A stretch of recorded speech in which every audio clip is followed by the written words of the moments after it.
जैसे सतरंगियां हो राहों में, हुस्न था नूर की पनाहों में, इश्क था बेखुदी की बाहों में। तुमको हर आन मेहरबान पाया, जिंदगी धूप तुम घना साया, जिंदगी धूप तुम घना साया। बहुत सोच समझ कर ही कहा है सब कुछ, अब सोचने की बारी तुम्हारी है। क्या सोचूं, कैसे सोचूं? मेरे तो सोचने समझने की सारी सलाहियतें मर गई है। मैं मामा के बगैर नहीं रह सकता। बेटा, मामा आती रहेंगी ना आपसे मिलने। अब वैसे भी आप वहाँ कितने अकेले होते हो, बोर होते हो। नवीस से पूछ लो, खाना मर्द की मर्जी से पकना चाहिए, बल्कि सब कुछ उसकी मर्जी से होना चाहिए। आखिर वो ये रिस्क लाने का वसीला होता है। उसे खुश रखना, उसकी मर्जी पर चलना औरत के लिए अच्छा होता है। जिंदगी धूप तुम घना साया।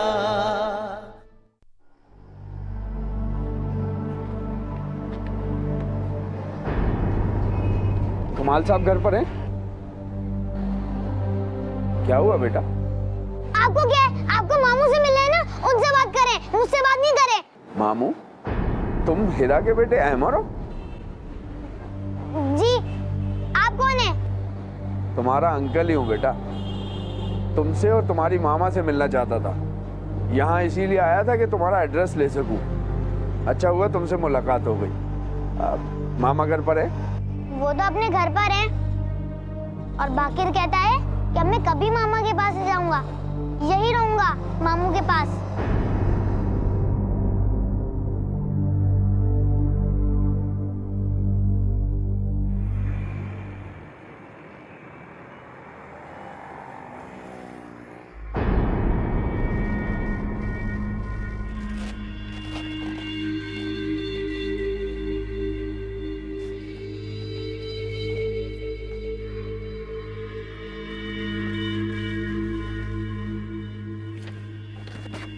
ये ब्लड प्रेशर और शुगर दोनों की पेशेंट है और ऐसे मरीज़ों को बड़ी एहतियात की ज़रूरत होती है, और ख़ुसूसन इस एज में। कोई फिक्र वाली बात तो नहीं? वैसे फ़िक्र की कोई बात नहीं है, मैंने इंजेक्शन लगा दिया है, थोड़ी देर में होश आ जाएगा इन्हें, और मेडिसिन्स मैं अभी आपको दे देती हूँ।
ये मुझसे लड़ती क्यों नहीं है, गिला क्यों नहीं करती,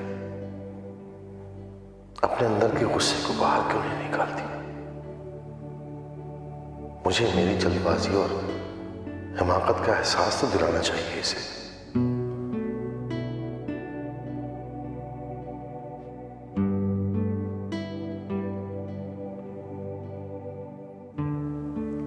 हीरा, जी वो तबीयत कैसी है? जी अभी देख कर आई हूँ। बुखार तो नहीं है, शाम में भी नहीं था, लेकिन फिर भी दवाई पिला दी है और दूध पिला के सुला दिया। किसकी बात कर रही हो? विश्वा की। मैं विश्वा का नहीं पूछ रहा, मैं तो अच्छा, अम्मा का पूछ रहे हैं। उन्हें सूप पिलाना बहुत मुश्किल होता है, लेकिन मैंने वो भी पिला दिया था। अब वो भी काफ़ी बेहतर है पहले से। क्या विश्वा और अम्मा के अलावा कोई नहीं है जिसकी तबीयत पूछ सकूं मैं? पूछ सकते हैं जिनकी आप परवाह करते हैं, लेकिन विश्वा और अम्मा के अलावा आपकी ज़िंदगी में कौन है मैं नहीं जानती।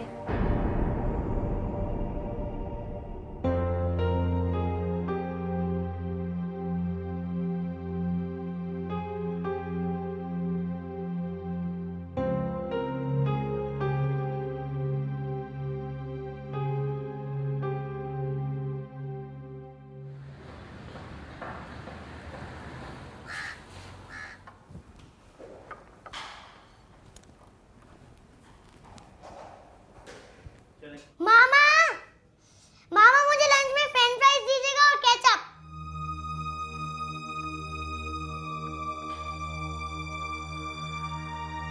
अहमद बेटा जल्दी से यूनिफॉर्म चेंज करो, मैंने प्रेस कर लिया है, वरना लेट हो जाओगे। मामा लंच में सैंडविच और फ्रेंच फ्राइज देना। ठीक है।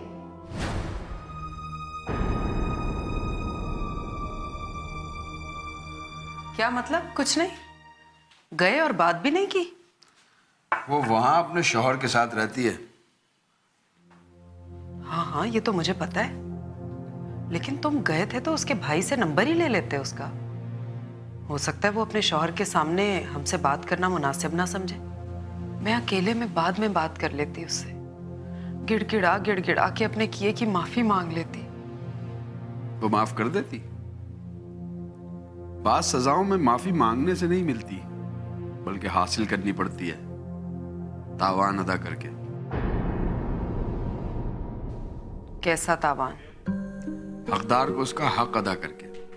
अगर तुम वाकई अपने किए पर शर्मिंदा हो और अपने माँ बाप और भाई की रूहों के सामने सुरखरू होना चाहती हो और उनकी बद्दुआओं के हिसार से निकलना चाहती हो, तो तुम्हें अहमद को सब कुछ लौटाना होगा। लेकिन ये सब कुछ मेरा भी तो है। इतने सालों की मेहनत है मेरी इस कारोबार में। किसी और के लगाए पेड़ को पानी देकर सींचने से वो अपना नहीं होता। मेरे माँ बाप और भाई की हर चीज पे मेरा भी हक है। सब कुछ उसका और उसके बेटे का थोड़ी। और वैसे भी अब तो वो उसकी बीवी है भी नहीं। यही वजह है तुम्हारी बेसुकूनी की। तुम अपने किए पर दिल से पशेमान नहीं हो, सिर्फ मकाफात अमल से खौफजदा।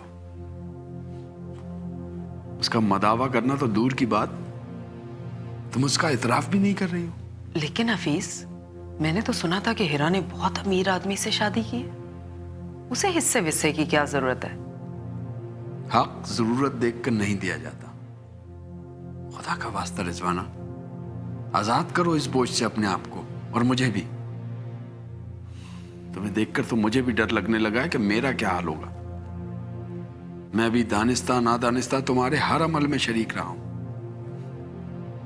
वैसे भी हिरा को ना सही, अहमद को इसकी शदीद जरूरत है। वो बेचारा बच्चा, उसकी जात तो तिनके से भी हल्की है। जायदाद उसके नाम लगने से शायद उसे वो तहफ्फुज मिल जाए जिसकी उसे जरूरत है। क्या मतलब? अहमद के साथ क्या हुआ? ये सब आपने कहा भाईजान? हाँ, पता नहीं उस वक्त मुझे क्या हो गया था। भाईजान मुझे यकीन नहीं आ रहा कि ये सब आप कह सकते हैं। आप ही तो थे जिन्होंने शादी से पहले अहमद की जिम्मेदारी जी जान से कबूल की थी, फिर अब क्यों? हाँ, उस वक्त मुझे अंदाजा नहीं था कि सिर्फ दिल वसी कर लेने से कुछ नहीं होता। मुसलसल इम्तिहान होता है किसी की औलाद को पालना। भाईजान मगर ये इम्तिहान भाभी भी तो दे रही हैं। उसके इम्तिहान में और मेरे इम्तिहान में बहुत फर्क है सफिया। विश्मा का दिल और जहन बिल्कुल खाली स्लेट की तरह है। उसने हीरा को मां माना है, दिल से उसकी मोहब्बत को कबूल किया है। और अहमद, उसने न मुझे आज बाप माना है और न शायद आगे जाके मानेगा। और ये कहानी आगे जाके पेचीदा होगी, सुलझेगी नहीं। भाईजान, जब आप अपने आप को हक बजानब समझते हैं तो फिर अफसोस किस लिए कर रहे हैं? हीरा बहुत अजीब तरीके से रिएक्ट कर रही है। मुझे लगता था जैसे वो नाराज हो गई है, अम्मा से भी बात नहीं करेगी, विश्मा से भी उसका सलूक बदल जाएगा। लेकिन हैरत की बात तो ये है कि वो चुप है। तो क्या चाहते हैं आप? कि वो आपसे लड़े झगड़े? आपने ये कदम उठाया कि घर का माहौल सही रहे, तो जब वो चुप है तो आप क्यों चाहते हैं कि घर का माहौल खराब हो और वो बोले?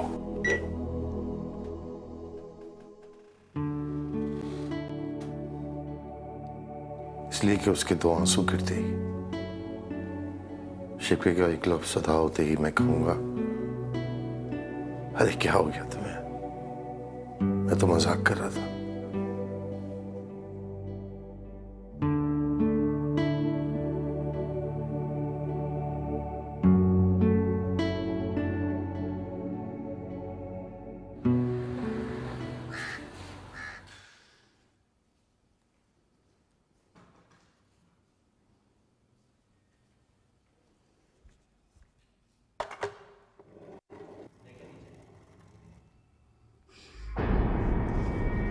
ये क्या है? ये जानवरों का खाना नहीं खाऊंगी मैं। ठीक है, ना खाएं। मर कर भी नहीं खाऊंगी।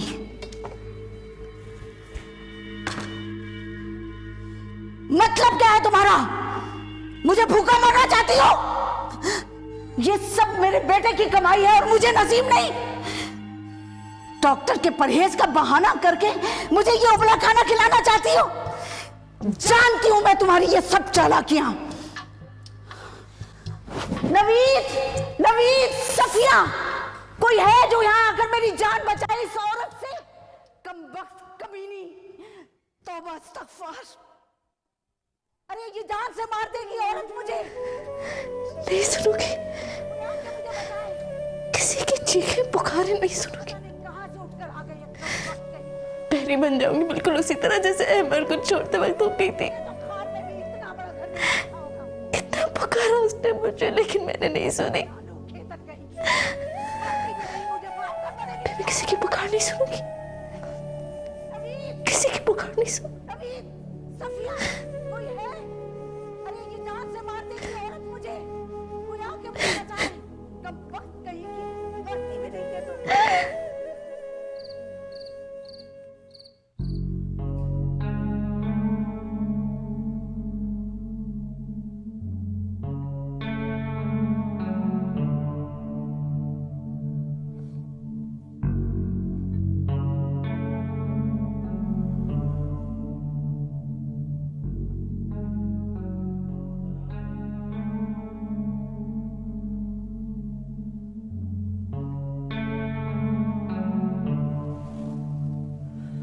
सुबह स्कूल खुल रहे हैं।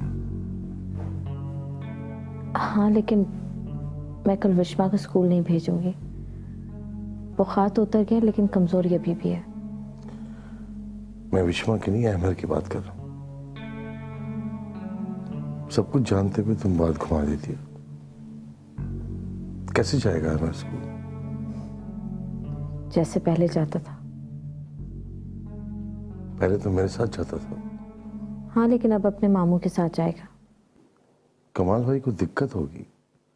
उनका ऑफिस और अहमद का स्कूल बहुत अलग अलग जगहों पर है। दिक्कत होगी तो वैन लगवा देंगे या फिर 3-4 महीने बाद स्कूल बदल देंगे। और वैसे भी तब तक उसके फाइनल एग्जाम्स हो जाएंगे। तुमने तो कहा था कि तुम अहमद को उसी स्कूल में पढ़ाना चाहती। हाँ, यही चाहती हूँ। वैसे तो चाहती तो बहुत कुछ और भी थी उसके लिए, लेकिन जरूरत नहीं जो मैं चाहूँ वो कर भी सकूं।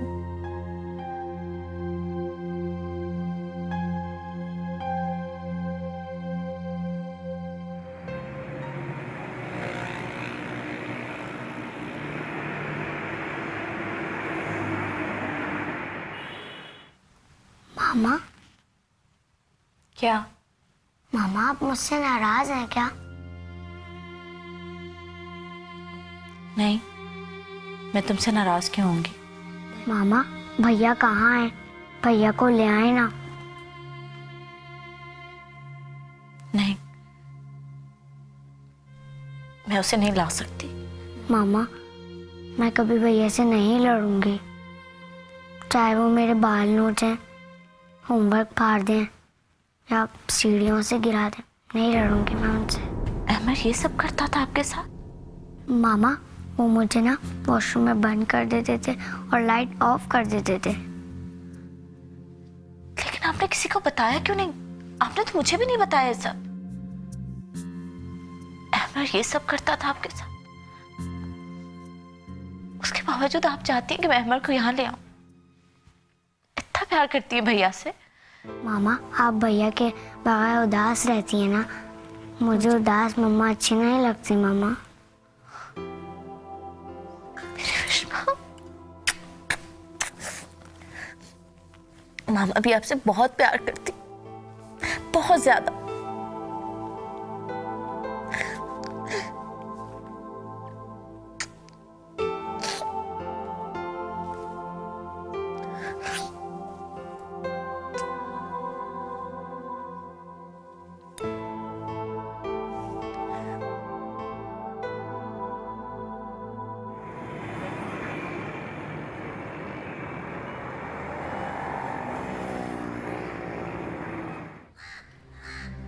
कहते हैं कि पराई औलाद को मुश्किल नहीं होता मोहब्बत देना,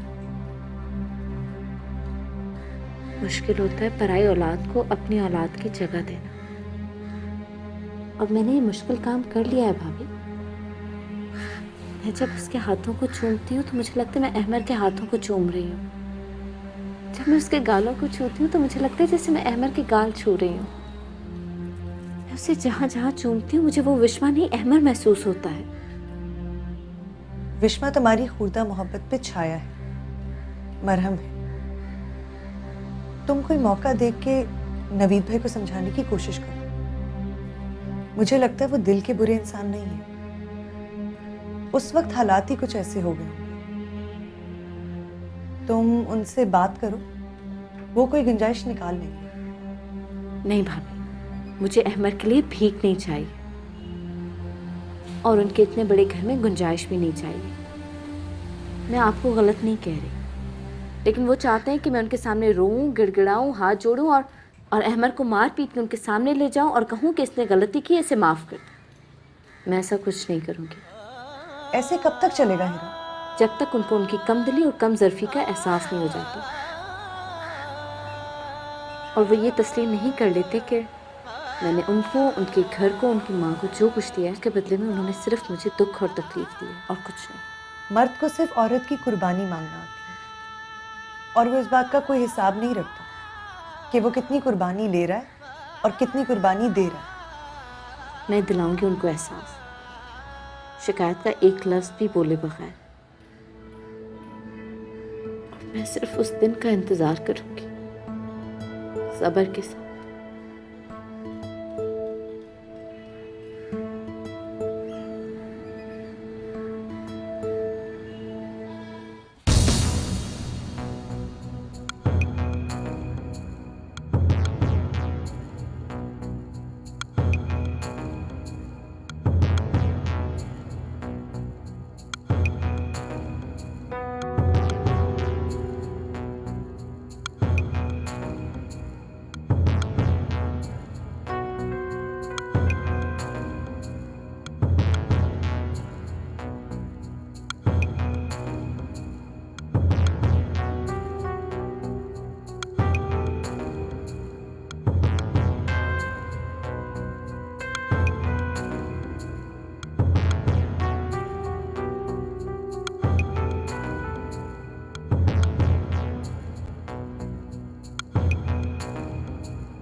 घना साया। मामा आप मेरा बैग और यूनिफॉर्म मामू के घर क्यों लाई हैं? बेटा विश्वा आपको तंग करती है ना, इसलिए। मामा मैं इसे तंग करता था और आप मुझे छोड़ के जा रही हैं। पापा उसकी वजह से मुझे पनिशमेंट दे रही है। आपने तो मुझे कभी भी पनिशमेंट नहीं दी। बेटा मुझे बहुत रात हो गई, मुझे जाना है। मामा मुझे बहुत याद आती है, आप प्लीज लेकर चले ना। मामा प्लीज नहीं जाए ना।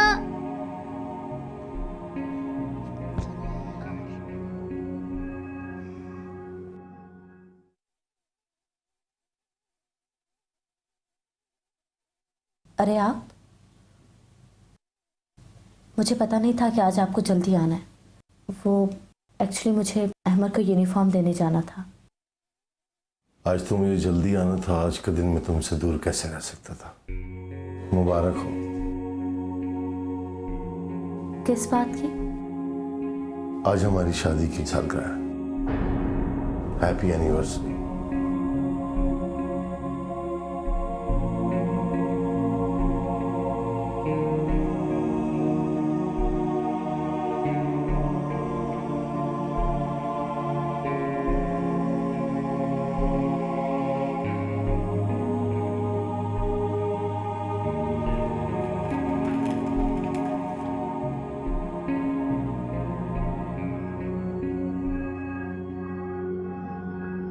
Thank you.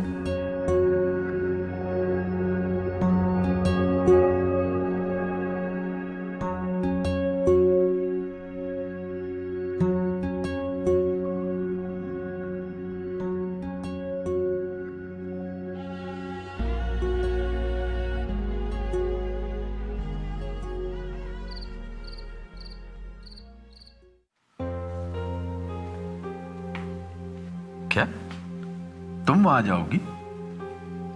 हाँ,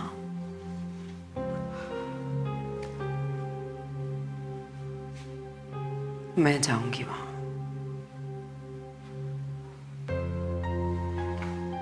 पहले तो तुम उनमें से किसी का सामना करने की हिम्मत नहीं पा रही थी। ठीक कह रहे हैं आप,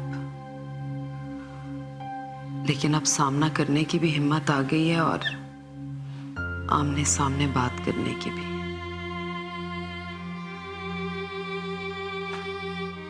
चल क्या रहा है तुम्हारे दिमाग में?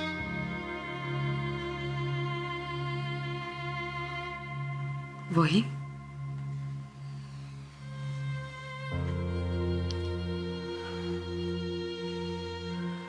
वही जो आपने कहा था कि हकदार को उसका हक मिलना चाहिए।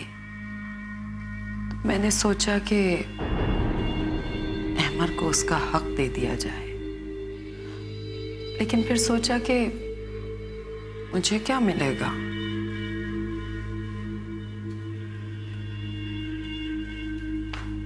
तुम्हें? हाँ, मुझे। नहीं समझे ना? मुझे अहमद मिलेगा।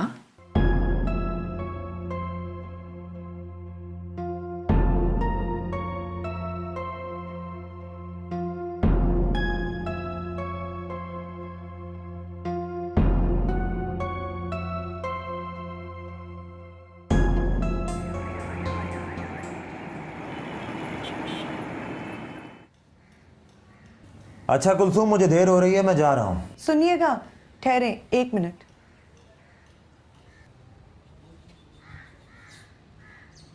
वो हीरा आई थी, ये दे गई है। ये क्या है? अहमद के स्कूल की फीस तो वहीं जमा करवा दी थी। ये वैन और बाकी अखराजात का खर्चा है। बड़ी शर्मिंदगी हो रही थी ये पैसे लेते हुए।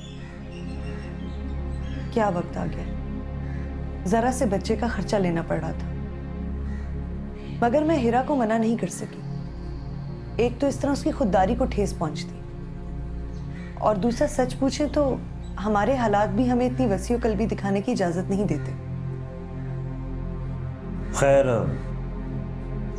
ये तुम रख लो। और बाकी? बिजली का बिल अदा नहीं करना क्या? मगर ये तो अहमद के खर्चे के पैसे। तो अहमद के कौन से जाती खर्चे हैं? वो भी तो घर में ही रहता है, किसी होटल में नहीं जो उसको बिल अदा करना पड़ेगा। जो पकेगा वो खाएगा। और तुम ये 1000 रुपये वैन वाले को दे देना, मगर कमाल, उसकी वैन की फीस 2000 है। तुम वैन वाले से कहना कि दोपहर में उसको घर ड्रॉप कर दिया करे, सुबह ऑफिस जाते हुए मैं उसे स्कूल छोड़ दूंगा। मगर आपका ऑफिस और अहमर का स्कूल तकरीबन एक ही टाइम पे लगता है। आप उसको स्कूल छोड़ेंगे और आपको ऑफिस जाते जाते आधा पौना घंटा लग जाएगा। इस तरह आपको देर हो जाएगी। तो कोई बात नहीं, मैं थोड़ा जल्दी निकल जाऊंगा ऑफिस के लिए, 1 घंटा पहले निकल जाऊंगा। अकेला स्कूल में क्या करेगा वो वहां पे? मैं उसको स्कूल पर ही छोड़कर आऊंगा, किसी सड़क पर नहीं। वैसे भी मेरे हालात आजकल कुछ ठीक नहीं है। मैं 1-1 रुपया बचाने की सोच रहा हूं और तुम 1000 रुपए की बात कर रही हो।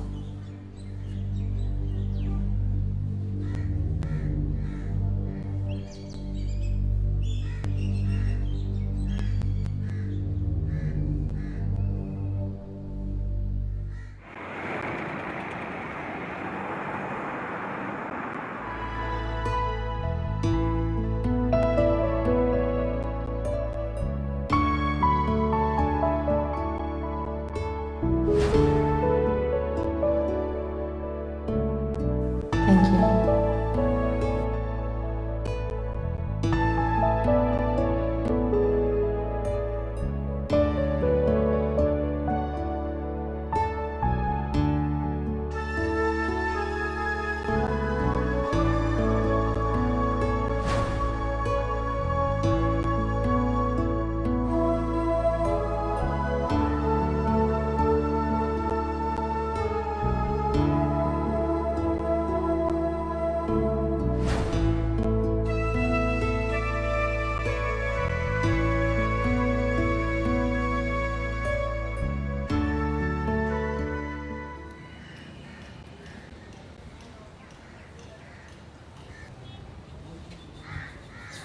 हफीज, तुम मेरी बात क्यों नहीं मान लेते?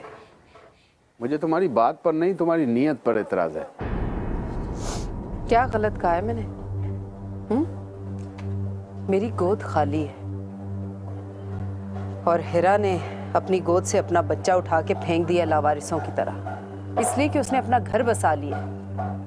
लावारिस नहीं है वो, मेरे इकलौते भाई का बेटा है, करोड़ों की जायदाद का इकलौता वारिस। इसीलिए तुम उसे गोद लेना चाहती हो कि करोड़ों की जायदाद भी तुम्हारे पास रहे और उसका वारिस भी। तुम नहीं समझोगे, तुम मुझे बहुत गलत समझते हो। तुम्हें कैसे बताऊं कि मैं औलाद के लिए कितना मर रही हूं। तो ठीक है, किसी यतीम खाने से कोई बच्चा गोद ले लेते हैं। यतीम खाने से? क्या बात कर रहे हो? पता नहीं किसकी औलाद उठा लाएंगे हम। हलाल का होगा, हराम का होगा, किसी डाकू, चोर, मवाली का बेटा? नहीं नहीं, जब मेरा अपना खून दरबदर हो रहा है तो मैं किसी यतीम को क्यों उठा लाऊं? पहले तुम मुझे कायल करो कि ये सब कुछ क्यों कर रही हो। उसकी दरबदर की ठोकरें खाने की वजह से? तो दे दो उसे सब कुछ, ऐश करेगा। सौतेले बाप के पास रहे या मामू के पास, जिसके पास पैसा होता है वो सब पे भारी होता है। जो आज उसके सगे नहीं है वो पैसा होने के बाद भी उसके नहीं बनेंगे। माँ ने तो उसको धुतकार दिया अपना घर बसा के, उसे तो औलाद भी मिल जाएगी और, लेकिन अहमर को माँ नहीं मिलेगी। उसे तो माँ चाहिए ना। हिरा मान जाएगी? मानेगी कैसे नहीं। उसकी गोद से उसका बच्चा तो नहीं छीन रही मैं, बल्कि एक ऐसे बच्चे को अपनी गोद दे रही हूँ जिससे उसकी माँ छिन गई है। हम दोनों मिलकर एक दूसरे की महरूमियों को दूर करेंगे, वो मेरी और मैं उसकी।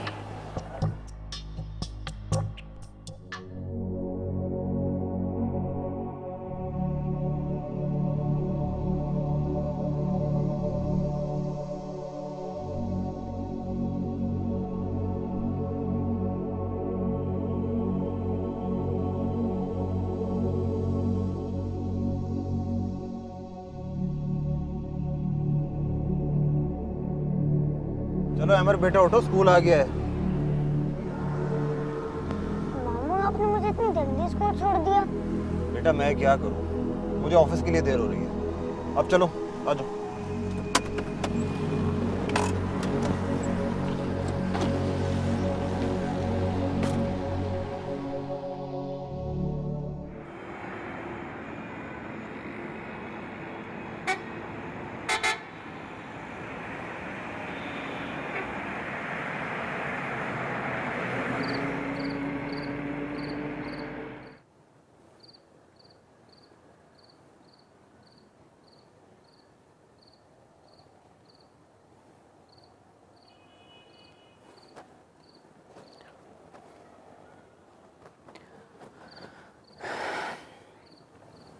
कभी कभी आप दोनों को देख के लगता है कि सब कुछ ठीक है, कभी कभी लगता है कि बहुत कुछ गलत है। सही कह रही हो तुम, वाकई बहुत कुछ सही भी है और बहुत कुछ गलत भी है। गलत सारा मेरी तरफ से है, वो तो बिल्कुल सही चल रही है। इस रिश्ते को निभाने में उसका बड़ा हाथ है। ये रिश्ता जो था ही जरूरत का, मेरी तरफ से भी और उसकी तरफ से भी। रिश्ते सिर्फ जरूरत के तहत नहीं बांधे जाते भाईजान। लेकिन हमारा रिश्ता तो कुछ लो और दो की बुनियाद पे ही कायम हुआ था। ये और बात है कि मैंने सिर्फ लिया ही लिया है। मसला पता है क्या है? आप ये एतराफ करने से डरते हैं कि आप भाभी से मोहब्बत करते हैं। तस्लीम तो मैं कई बार कर चुका हूं सफिया। हाँ, मैंने एतराफ नहीं किया, और एतराफ कैसे करूं मैं? मेरे दिल में जो उसके लिए जज्बात हैं वो मोहब्बत के नहीं बल्कि एहसान मंदी के। वो मुझे बहुत ऊंची, बहुत बुलंद लगती है, और मोहब्बत तो उनसे की जाती है ना जो दिल के पास हो। उसने मेरी माँ, मेरी बेटी के लिए अपने आप को मिटा दिया। अब इस रिश्ते के लिए उसने सारा कुछ किया, और इन सारी बातों के बाद मैं ताज़ीम तो कर सकता हूँ, उसकी मोहब्बत नहीं कर सकता। उसे आपकी ताज़ीम की जरूरत नहीं है भाईजान, आपकी तरफ से पहल की जरूरत है। तो कैसे करते हैं पहल? कितनी बार तो पहल कर चुका हूं मैं, और कैसे करूं? कितनी बार उसको यह एहसास दिलाया कि मैं अपनी गलती का अजाला करना चाहता हूं। क्यों अपने आप को इतना अजीम समझती हो? पहल वो क्या क्या करूं मैं? और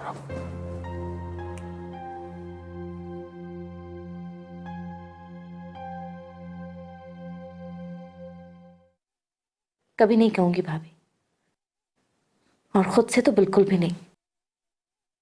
उस घर में मेरे सामने शर्त रखी गई थी कि अगर मुझे उस घर में रहना है तो अहमद से दूर रहना होगा, और मैंने वो कीमत अदा की भाभी। अब उनकी बारी। उनको भी पता होना चाहिए कि उनकी तरफ भी कुछ हिसाब बनता है। अन्ना और जिद की इस जंग में नुकसान सिर्फ अहमद का होगा। जानती हूँ भाभी, इसीलिए तो सब कुछ कर रही हूँ। जिस घर की दीवारों ने मेरे अहमद को कबूल नहीं किया, जिस घर की दहलीज पार करने की इजाजत नहीं है उसे, मैं उसी घर को संवारती, बनाती, सजाती रहती हूँ। और जिस औरत ने पहले दिन ही मेरे अहमद से दुश्मनी बांध दी, उसी की गालियां सुनती और खिदमत करती रहती हूँ। किसके लिए? सिर्फ अपने अहमद के लिए। और आप देखना भाभी, एक दिन आएगा जब वो खुद मेरे अहमद को मेरे सामने लाएंगे। उसी दिन मेरी जीत होगी। कितना बदल गई हो हीरा तुम। सब में बिना गर्ज मोहब्बत बांटने वाली हीरा आज सिले की आस के लिए जतन कर रही है। आप सही कह रही हैं भाभी, मेरा सिर्फ मतलब है और गर्ज है, सिवाय विश्वा की मोहब्बत के। और देखिएगा, नवीद को भी अहमद से जरूर मोहब्बत होगी। अल्लाह करे जैसा तुम सोच रही हो वैसा ही हो, वरना मेरा तजुर्बा ये कहता है कि मुआवजे का इंतजार करने के बजाय कोशिश करनी चाहिए। और अगर तुम्हारे जरा से झुकने से तमाम मसाइल का हल हो सकता है तो झुक जाओ। झुक जाओ? भाभी, मैं तो खुद को मिटाने के लिए भी तैयार हूं। मुझे डर से फितना लग रहा है कि मेरे झुकने से कहीं अहमर का सारी जिंदगी उनके सामने सर न झुक जाए। और मैं अहमर को ऐसे वापस लाना नहीं चाहती। उसका सर हमेशा उठा होना चाहिए, झुका हुआ नहीं। भाभी अहमर है कहाँ? पिछली दफा भी मुझसे नहीं मिला, इतना नाराज है।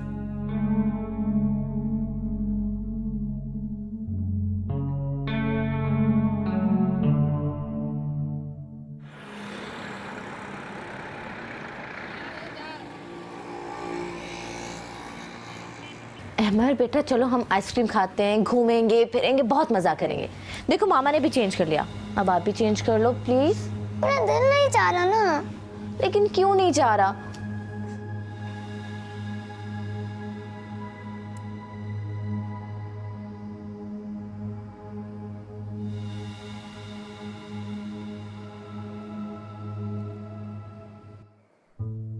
पापा मामा कब आएंगी? आ जाएंगे बेटा, तेरा काम से गई है। मामा मुझे साथ क्यों नहीं लेके जाती हैं? अरे भाई पापा भी तो तुम्हारे पास होते हैं, तुम्हें पापा के पास अच्छा नहीं लगता? मामा भैया को लेने गई हैं।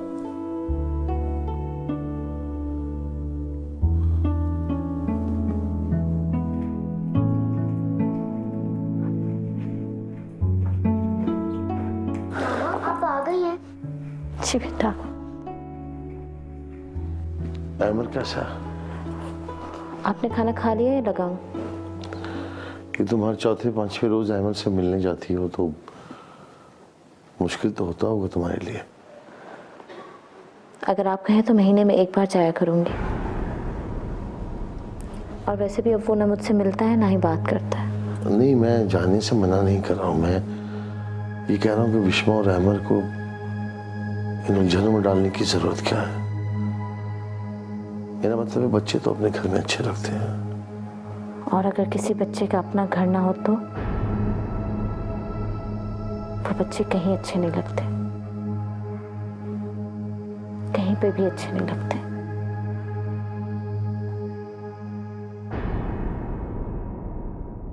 जिंदगी धूप तुम घना साया। तुम तो शुरू में ही पहचान गए थे कि मैं कुछ लेने आई हूँ यहाँ। सही पहचाना, कुछ लेने ही आई हूँ। यहाँ पर ऐसा क्या है जो आप लेने आई हैं? मेरा भतीजा, मेरे मरहूम भाई की आखिरी निशानी। वो बेचारी पहले ही अपनी जिंदगी दो धारी तलवार पे गुजार रही है। पिछले रिश्तों की दखल अंदाजी उसकी जिंदगी को मजीद डिस्टर्ब कर सकती है। मोहब्बत करने पे मेरा इख्तियार ही नहीं है। विश्वास से ना चाहते हुए भी मोहब्बत कर बैठी, और आपके बेटे से चाहते हुए भी नहीं कर पाती। क्या खबर थी के साथ थोड़ा है, मेरी तकदीर में वो छोड़ा है। जिस दौराहे पे तुमने छोड़ा है, उसने बंधन लगन का तोड़ा है। चल दिए तुम के जब यकीन आया, जिंदगी घना साया। जिंदगी धूप तुम घना साया।